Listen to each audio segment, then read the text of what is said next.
सन 1886 जेव्हा महिलांसाठी शिक्षण सुद्धा दुर्मिळ होतं तेव्हा एक भारतीय स्त्री अमेरिकेत जाऊन डॉक्टर होऊन आली. या होत्या भारताच्या पहिल्या महिला डॉक्टर आनंदीबाई जोशी.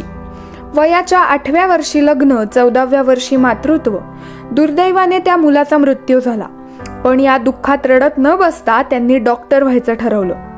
या निर्णयात एक महत्त्वाची भूमिका होती त्यांच्या पतीची, गोपाळराव जोशी यांची. ते स्वतः प्रगतशील विचारांचे होते. त्यांनी आनंदीबाईंना शिक्षण घेण्यासाठी सतत प्रोत्साहन दिलं आणि अमेरिकेत जाऊन डॉक्टर होण्याच्या त्यांच्या स्वप्नासाठी आधार बनले. आनंदीबाईंनी अमेरिका गाठली, तिथे शिक्षण पूर्ण केलं आणि त्या भारतातील पहिल्या महिला डॉक्टर बनल्या. परंतु वयाच्या अवघ्या 22व्या वर्षी त्यांचा मृत्यू झाला.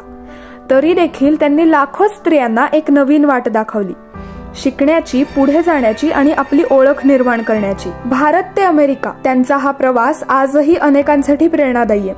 आणि अशाच प्रेरणादायी कथांचा संग्रह घेऊन येत आहोत सागा या आमच्या विशेष मासिकात लवकरच.